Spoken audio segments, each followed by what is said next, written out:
Good evening, beautiful woman.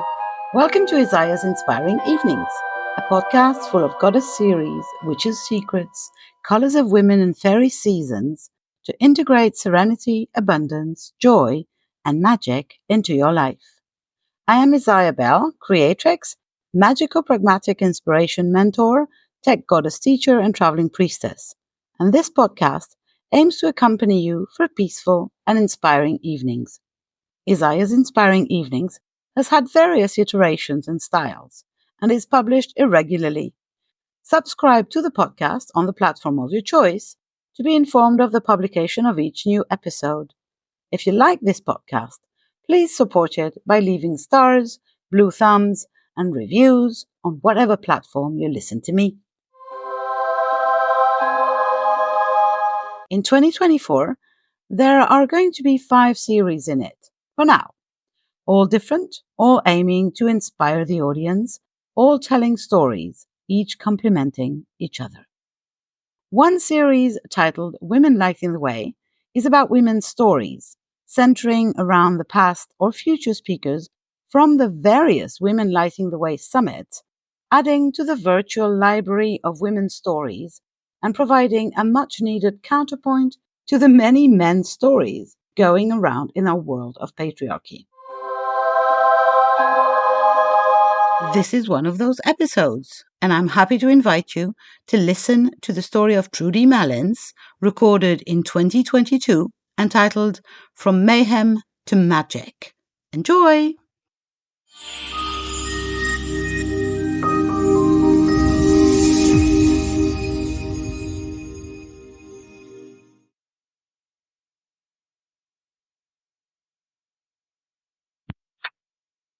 Hi everyone, my name's Trudy. Thank you for registering to listen to my chat.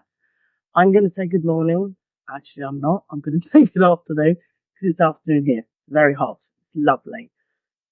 Yes, it's very plain before anybody says anything, but I love this space. This is where I have taken to doing my tarot readings and my Akashic readings. It's stark, still smells slightly of wood, and also I'm a bit of a magpie and I get very, very easily distracted. So that's the reason why it's so stark, and hopefully you'll just look at my gorgeous Instagram really fast and listen to what I've got to say. So, once again, thank you. So, my talk, Mayhem to Magic. Right, I have only just stepped into my magic, okay, and 2 things happened roughly at the same time. So, at the end of 2020, around about Christmas time, when my sister, as always, is the catalyst for these sorts of things. 2 things she put my way. One of them was Joanna Hunter to join one of her free, it wasn't free, it was one of her masterclass experiments. It wasn't a masterclass, it was an experiment, okay, about changing your mindset around money. So I was like, shall I, shan't I? And I thought, well, $25, which equated to something like £19, not really going to lose anything if I didn't gain anything, but little did I know what I was going to gain. So that was one of the branches by my sister. The other branch was from one of her connections, one part of my network, Katie, who was promoting the fact that she was participating in the multi-author book, and the publishing house, the Art of Grace Publishing House, wanted more authors. So my sister also sent it my way. So these 2 things, which I'll show you, kicked off my journey into magic. They literally happened at the same time. So to say my mind was blown is an absolute understatement. Okay, so that's just the tip of the iceberg for the magic.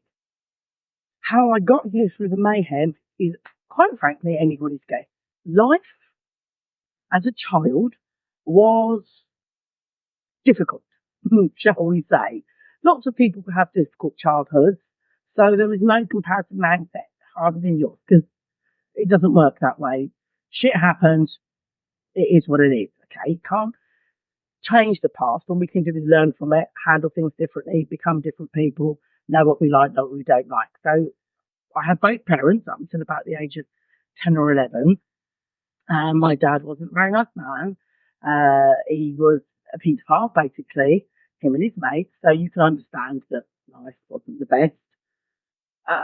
But here's the bit that I sometimes still struggle with, and this is why my life kind of went out into mayhem, was the fact that in all of that manipulation, how he manipulated my mum, my brothers and my sisters to control what he needed to go on, he was actually quite a good father. Yeah, take a breath. I still poke myself in the eye when I have to admit that. Yeah, strange. I learned some lessons from him. Actually didn't take them forward into my life because I just wanted to rip every part of me away that was related to him, because obviously of what he did. I didn't understand that he's in my makeup and I have a choice. When my mum threw him out, I said about 10 or 11, something like that. Last year for us oldies junior school, year 4, and then going into the first year of senior school, which is now year 6 and year 7. So where he left, and again he manipulated us to the nth degree, disappointed us, kept us hanging on our hook, basically, just for his attention, because that's what you want, is your parents' attention. My mum kind of took up the mantle. Now, for her, it was a physical and a psychological, emotional, that whole spiel, okay, was just not good. Obviously, that trauma that I now know, thanks to the magic, has come from the ancestral trauma line, okay? So, yes, I picked it up. I will admit that. It's taken me 54 years to find the magic. I only found it in the last 2 years of my life. So, yeah, I picked up that lovely, great big sack of ancestral trauma, headed it over my shoulder, and brought it into my children's life. So, my mum was she kind of picked up the mantle of destruction in a completely different way. So, life was strict but chaotic. You jumped left, you were wrong. You jumped right, you were wrong. Added to the fact that I was Catholic. Big rules. We honour our mother and our father. We don't tell lies. We're not allowed to be jealous. All this just, you're not allowed, not allowed, not allowed. So a nice little square box is where I was. It was see-through.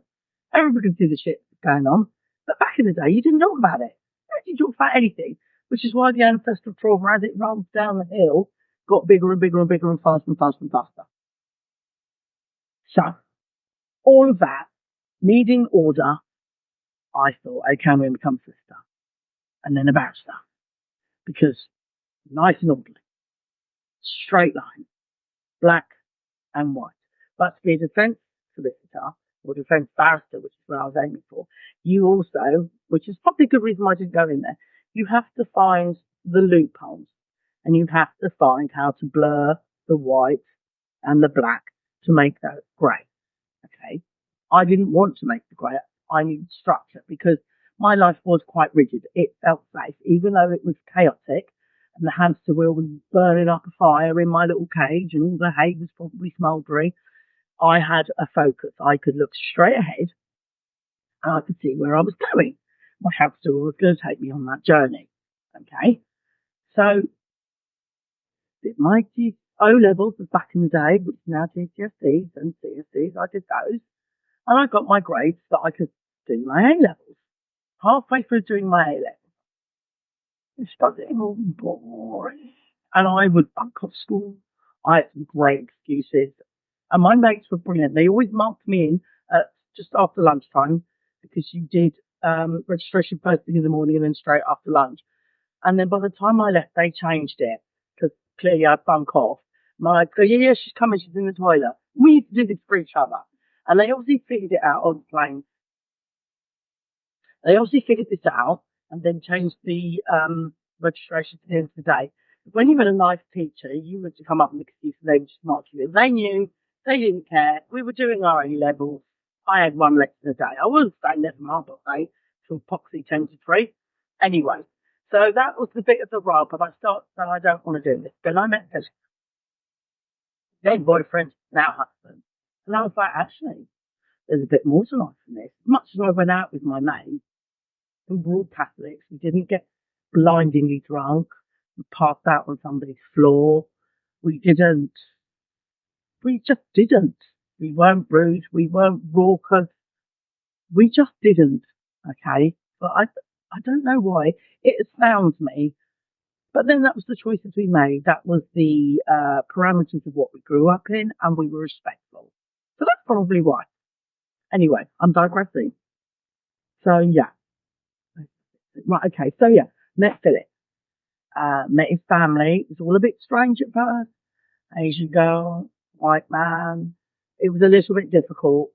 More with my mum, because my mum wanted me to marry or go out with a very nice young man who was a little bit of a man whore back in the day. So yeah, I said no. And so there was a bit of a rub on both sides. But eventually, Phil's mum and dad were like, do you know what? That's my son's choice. So we either get to know her, because clearly this is going somewhere, whereas that wasn't quite forthcoming on my mum's side. So yeah, that was the mayhem. Again, I put that lid on it, pretended it was nice, put a smile on my face, and just ignored all the crap that was flying around, because I was the one that had to do it, and it was taking me where I wanted to go. And then I say, Philip, he didn't put a stop to it, actually, at all, even though I'm sure people, oh, you met Philip and that was it, you went off the road. Actually, I was already coming to that conclusion, okay, that things weren't going where I wanted to go too much. So I thought, okay, what can I do? So I went and was a police officer. Law and order, black and white, rigid, structured, fabulous, no shades of grey. You're either right or you're wrong. So I was a happy girl. Everything was being reinforced. Yeah, that wasn't quite the story. Then I got on division, loved training school. It was residential. So yeah, you were just all thrown in together, and I was very young. And when I got to training school in '87, I would have been 68. I would have been 19, just before my 20th birthday. And so you had someone of my age, 19, all the way up to, I think, the oldest chap in our class was, his name was Bill Livingston. How strange is that? He was from Scotland, and he was an oil rigger. So you can see, college student oil rigger, you can see the experience. And it was great because these people had fascinating stories. There was rich people, there was people like me that we just got by, and there was everything in between. That was really amazing. Loved it. We all studied together, even when we didn't want to study, we chivvied each other along, etc., etc. 5 months. It was great. In between that, I was also buying my house with Philip, and we moved in together. So when I got onto division, a little bit of a shock. Just, I wasn't prepared for the wave of hostility. 1, I was female. 2, I was brown. I didn't think that this mattered, because being a training school, we went from the whitest Irish girl to the darkest black girl, and all the colours in between. So it didn't matter. So I thought, till I got into division. Mayhem was notched up a little bit more.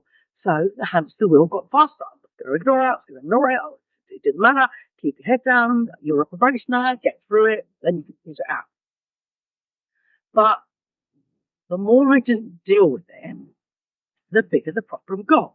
So it started with one person, then another person joined in, and then somebody else joined in. And I was like, I'm a probationer. I'm not supposed to be treated like this, but I didn't know where to go with it. And also that whole bullying, being controlled, having derogatory comments in a very strange way was also quite comfortable, because obviously that's what I grew up with my mum and dad. The whole Catholic faith of you're going to go to hell, if you even look at somebody boss-eyed, you're going to burst into flames.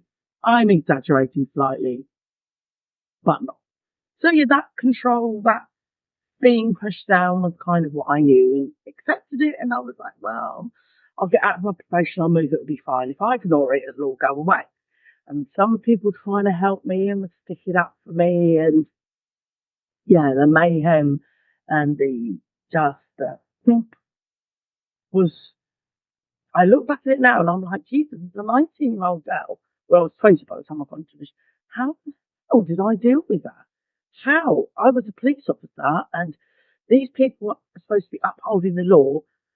Yeah, I let them do that.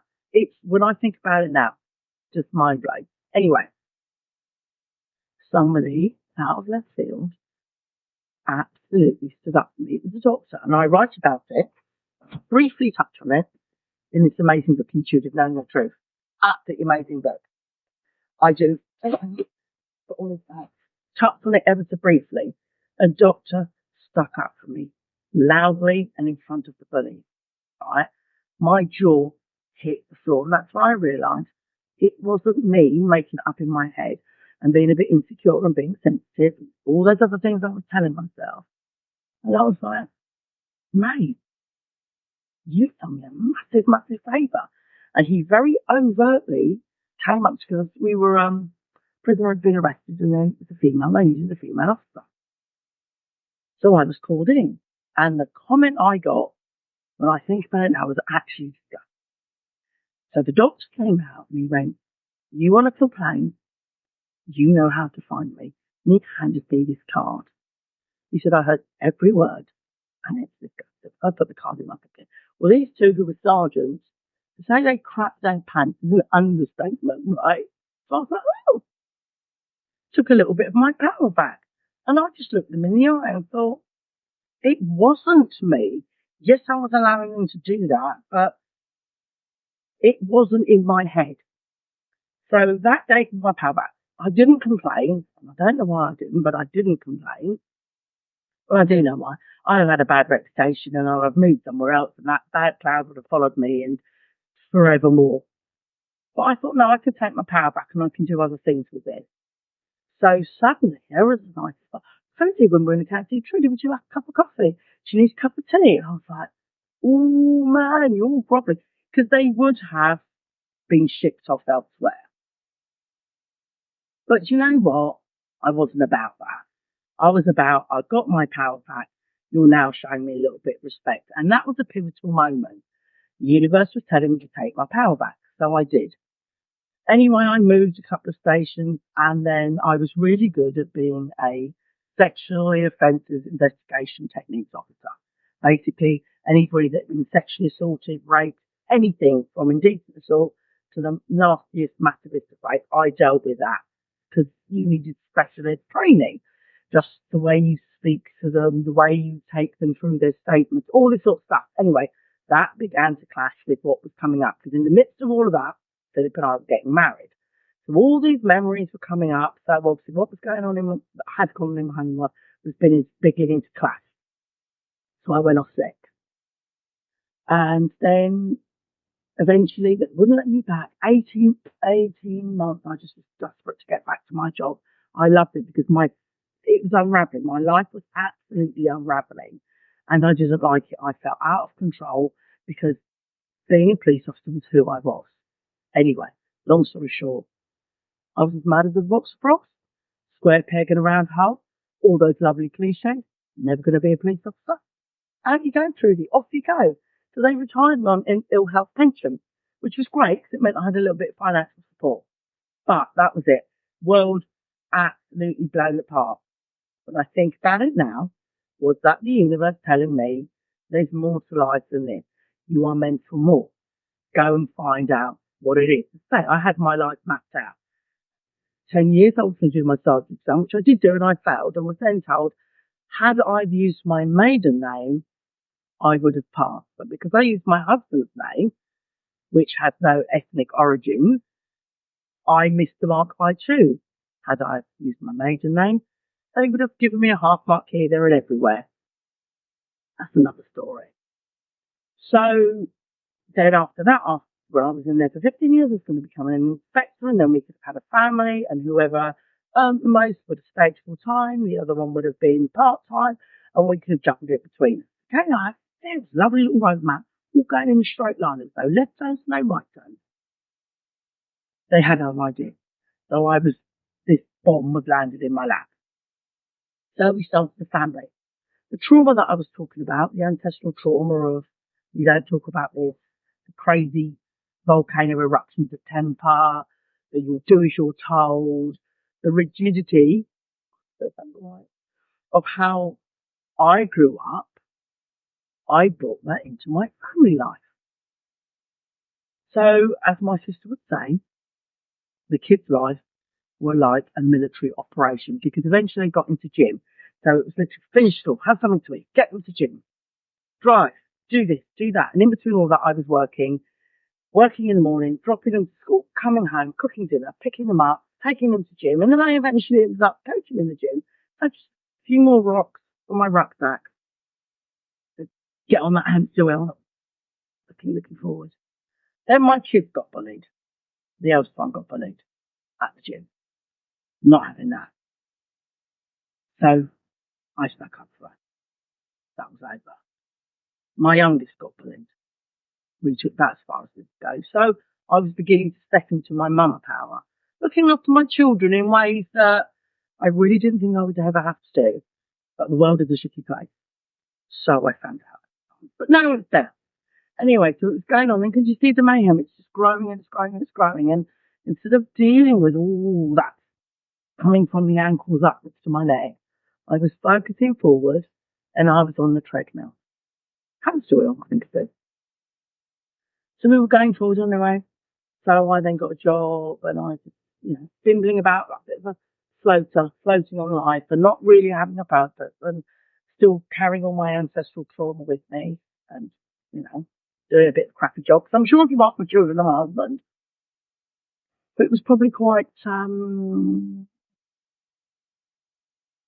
miserable. It's the only thing I can say. Must have been quite miserable for them.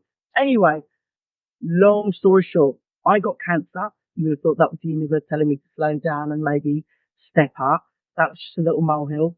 Bumped over that with the breast cancer. Didn't acknowledge it as deeply as I should have done. I am now. I'm beginning to understand that disease is more about dis-ease. It starts out in like esoteric layer. Right, we've got it right. And then it moves in, and if you don't deal with it, it just moves in, gets closer and closer, and then it manifests into our physical body. So I kind of just skipped over that little hump, dealt with that quite nicely with a big smile on my face and a really good positive mental attitude, which I'm not dissing it. It really helped. It kept us all going. We were open, we were honest, and absolutely positive mental attitude is the way forward. It really did keep me going. Even on the days, which also meant on the days that I wanted to have a sit in a blob in my car while I was going for my radiotherapy, I did. But I picked myself up and was like, we can do this.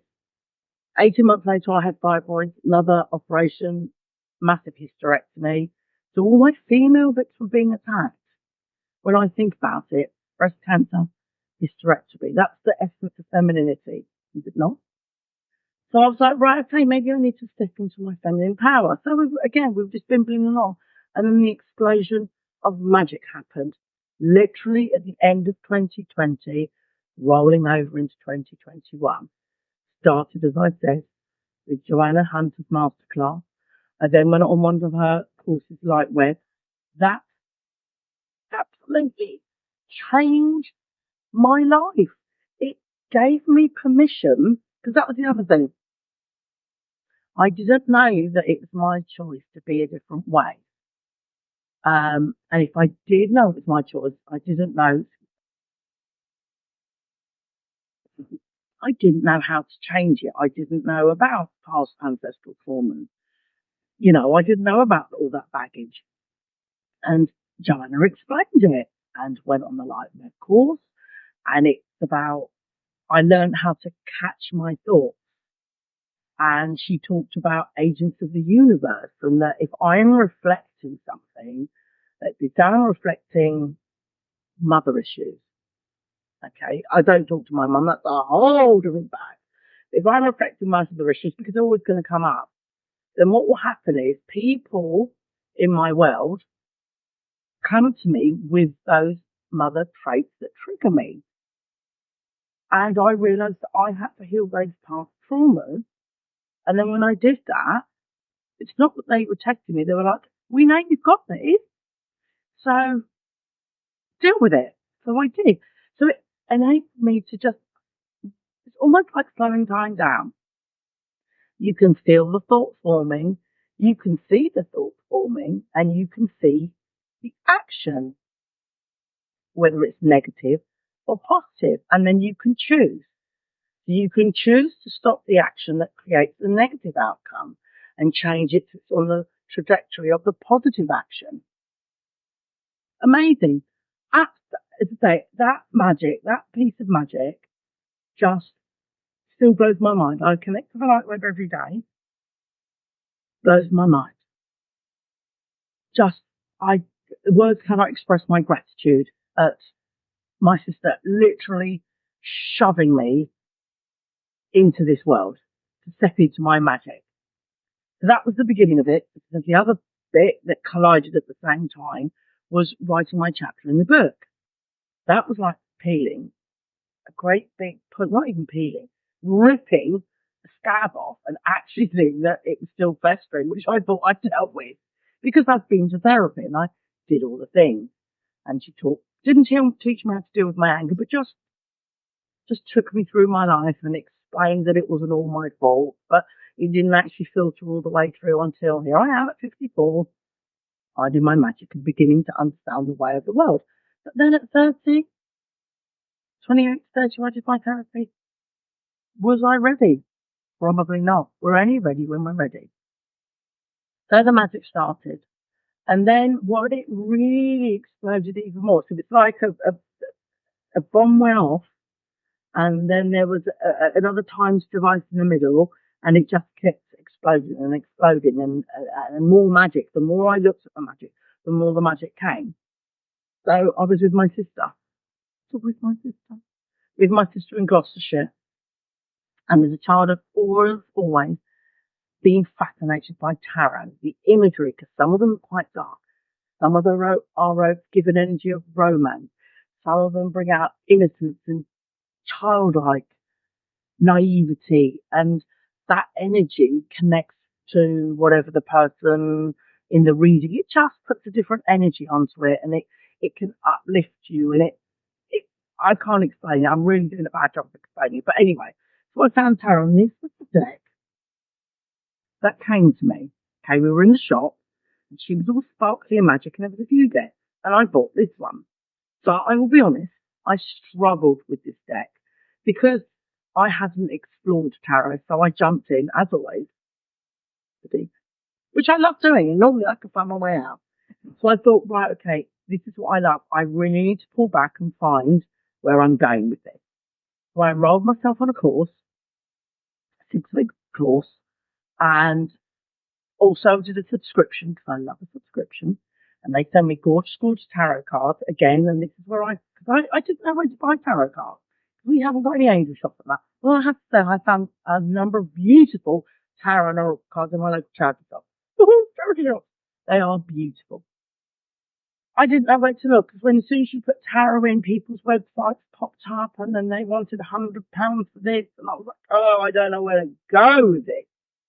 So I kept the subscription, kept them popping up on the television every time I turned it on. It was an advert for it. Every time I turned on social media, there was an advert for it. I was like, okay, universe, I'll get you. So I subscribed. And it began to teach me what I found out that I already know. Rolled on the masterclass, and I was just like, I know this. So I started doing my tarot readings. Absolutely love it. In fact, I was at a funeral a couple of weeks ago. Somebody mentioned tarot because one of my cousins said, can I do a live one with you? Because I wanted to show people tarot's not scary. The devil's not going to pop up and drag your soul off to hell because it doesn't work like that. And then he was mentioning it. And with that, people queuing up. And there I was at a wake, whipping out my tarot cards, readings. I love it. I love it. Just, I don't care. Meet my friends, fancy tarot reading, pop, out they come. Take my tarot cards wherever I go.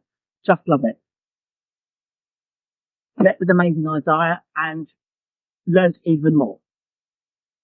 Anyway, yes, that was tarot. I was jumping up. I was embracing my magic. Great. Then Joanna did an Akashic Records certification course.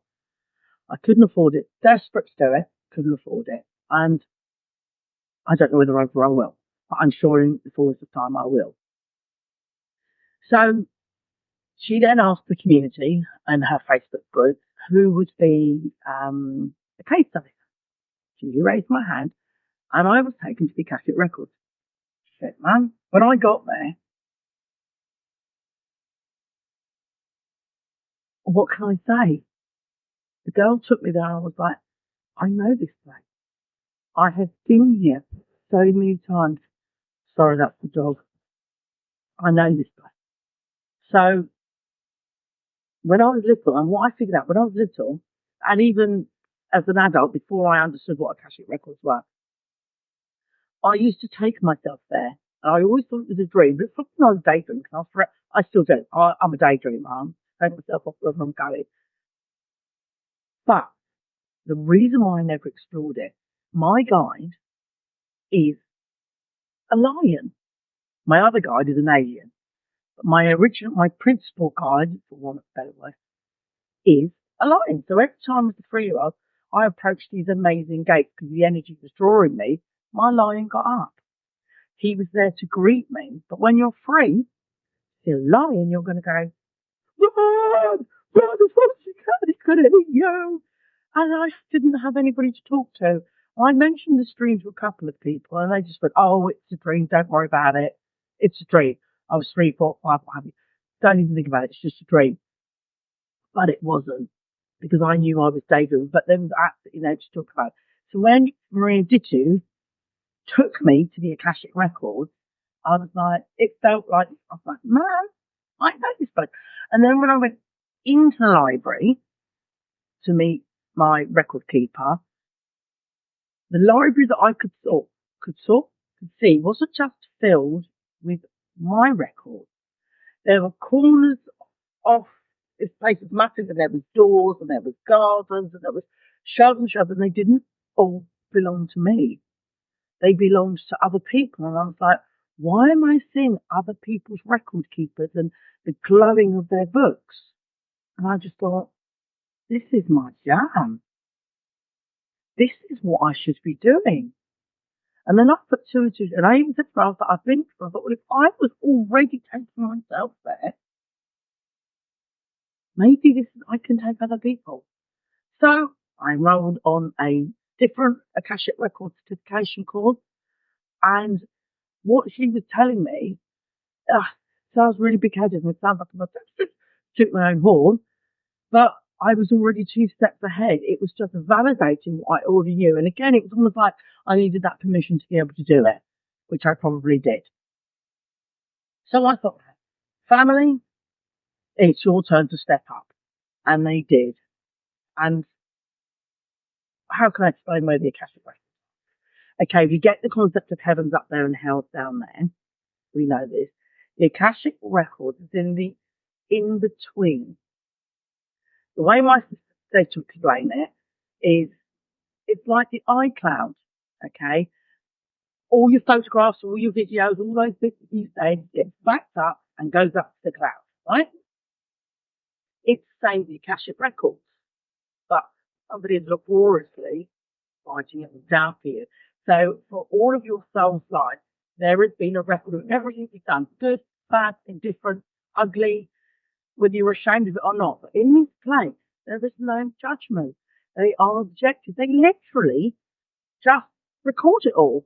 And you can go and visit, and you can change your timeline. I've got money issues, okay? So I popped myself off to the Akashic Records and went to figure out why I have these money issues. I figured it out. And then it's on me to take the information that they've shown me of my past lives to bring it into this life to change my relationship, okay? Because when you get that information, you can either use it or you go one line of old food and you can throw it away. The choice is yours. So I've been taking people. I've taken my sisters. I've taken clients. I've taken my youngest daughter. My eldest sister's like, I want to go, but I want to know everything all at once. Your brain's just going to be fried if you do that. So the Akashic Records are just, it's amazing. Sometimes I just take myself there and wander around. And for me, smell my library. I know I sound a bit pervy, a bit weird, but to smell it and just the energy, and I'm lost for words, to bring that magic to everybody and to let them feel that magic and then decide, do I want it, do I not? Because the choice is yours. And the tarot, and just, I can't fall for my day. My day for me every day. I didn't use it for me, and someone said, you should be. Use it as a tool. You're using it for a tool to help people. Use it as a tool for you. That's what it's there for. That's why you've fallen into it, or you've been reintroduced to it. It's the same with Akashic Records. I just to go, which is why, to say thank you, I've done you why am I making a square box of my things? I don't know. I've recorded a guided meditation for you to go to the Akashic Records to meet your record keeper. Well, firstly to meet your guide, and then to meet your record keeper. And it works. I promise you it works. I have had testers, because it's energy, all about the energy. Technology is energy, and I do my Akashic readings and my tarot readings over Zoom, and it amplifies everything, and it just hits home even stronger, especially when I get word vomit. Sometimes I get word vomit. Anyway, I could go on forever about it, and you're all going to fall asleep. So, yes, as a thank you, just listen to the recording, and there's a raffle prize, there's a giveaway, and the giveaway is either a one-to-one tarot reading or an Akashic record reading. Obviously, we'll do it over FaceTime or Zoom, so I can record it and send it to you. And then come and find me on my emails there. Message me on Facebook.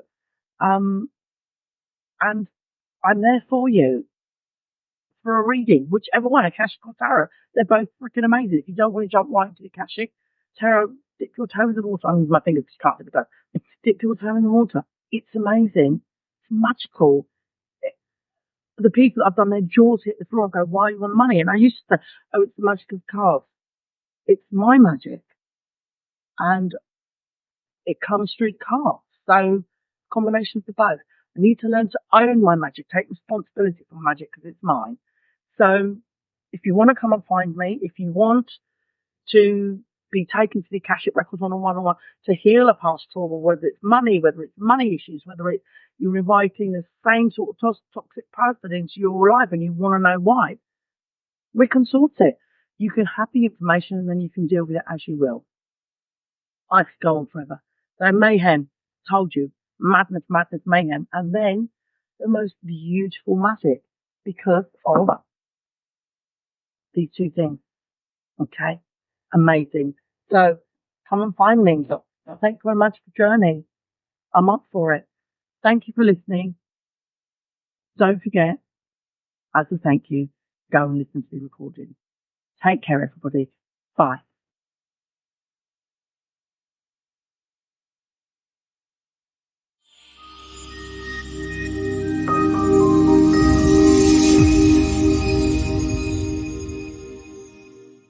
That's it for this episode.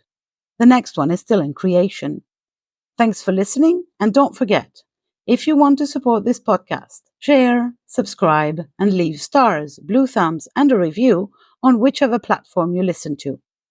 If you want to be accompanied in the change processes that life offers you, if you want to live a goddess life daily and participate in the awakening of feminine energy in the world, know the secrets of witches, and apply the rituals of fairies in your daily life, contact me on my website isayabelle.com.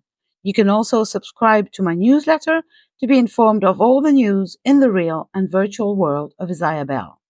You will, of course, find this podcast on all platforms: Google Podcast, Apple Podcast, Spotify, etc., but also on YouTube and on my website, isayabelle.com, on the podcast page,